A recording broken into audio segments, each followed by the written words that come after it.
Hi, I'm Phil, Youth Services Librarian at Octavia Flynn Children and Youth Library. Welcome to Eureka, a weekly STEM program for kids in elementary and middle school. Today, we are going to be celebrating International Creativity Month with a creative and edible program.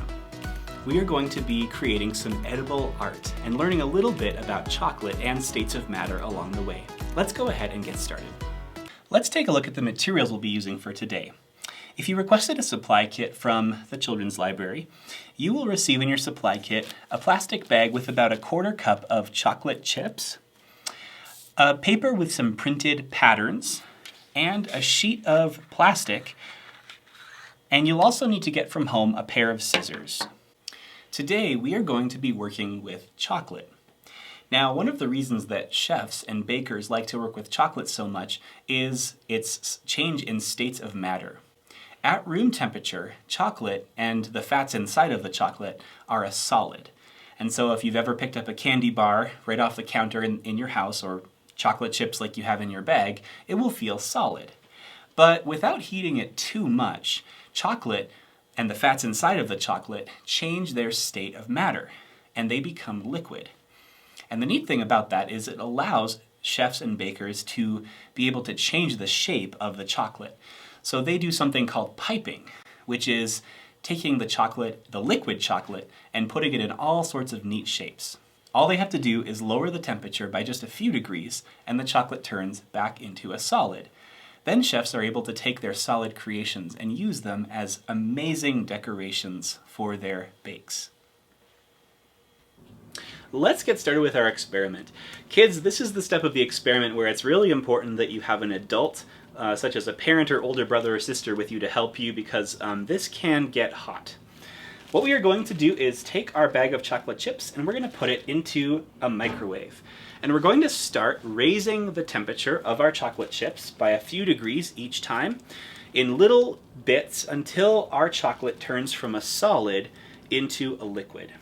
So I'm going to start with 15 seconds. I'm going to put my bag of chocolate chips in there and do it for 15 seconds. After 15 seconds, the chocolate chips are a little bit warm, but they're still a solid. So I'm going to put them back in for another 15 seconds. Now the chocolate chips are a little bit warm, and you can start to see that if I squeeze them, they're actually starting to melt a little bit, but they're still pretty solid. They're sort of somewhere between a solid and a liquid right now.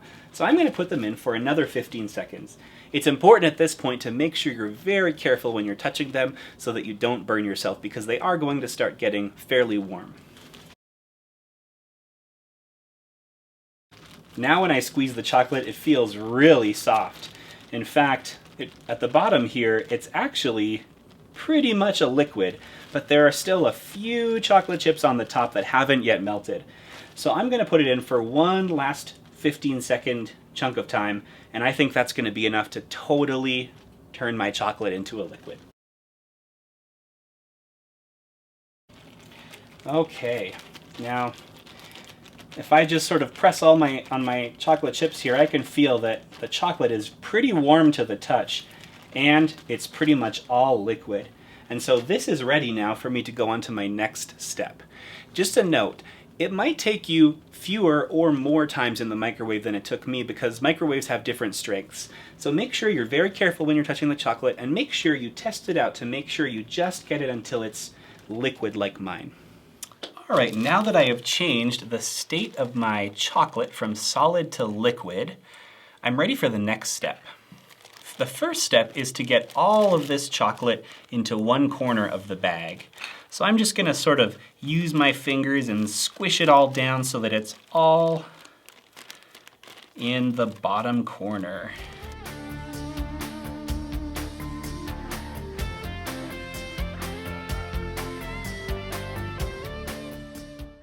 So now I have my chocolate in one corner of the bag, and the next step, and be careful with this step, is I'm just pinching the corner of my bag so that I move the chocolate away from the corner a little bit.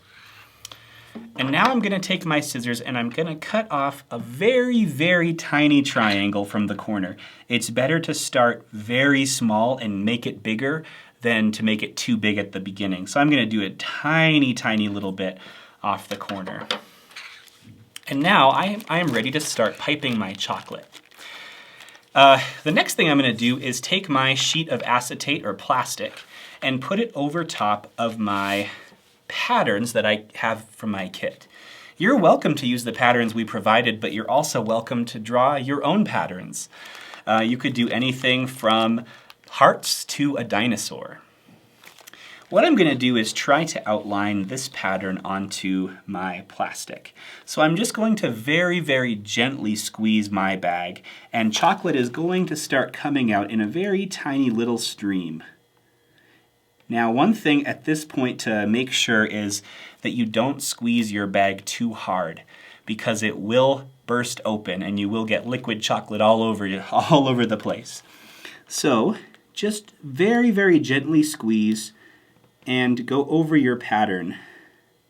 Now, professional bakers are amazing at this, and they can do it really straight and really fast. It might take a little bit of practice for you and for me to be able to make cool designs like those bakers can, but keep practicing at it and make any designs that you want to.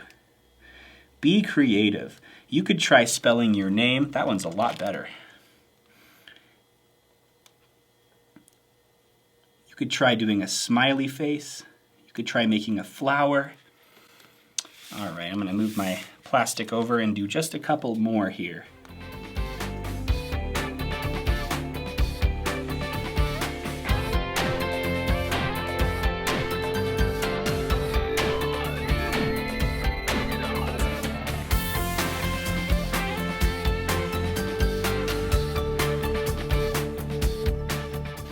You can keep on piping on your plastic until your bag of chocolate is used up, or until your plastic sheet is filled up as well. And then the next step, you can take the paper out from underneath of it, is to very, very carefully transfer this sheet of plastic into your fridge. You might want to put it onto a plate first and then put the plate into the fridge. And let it sit for about 5 minutes. And as the temperature of the chocolate lowers, even just a little bit, you'll notice it starts to change back from a liquid into a solid. After 5 minutes, you can take this out and very, very gently, you can either bend the plastic like this, and you can very carefully peel your chocolate creations off of the plastic. Or if you're worried that it's going to break, you can take a flat surface like a spatula and slide it under and gently get it loose. And then you will have some edible chocolate art that you can enjoy. You can put it on top of a cupcake if you want, or you can just eat it, because eating chocolate is fun to do as well. Thanks so much for joining us for Eureka today. Please feel free to join us in person every Monday at 4 o'clock at the Children and Youth Library. Next week, we'll be creating some mini solar houses. I hope to see you there. Thanks.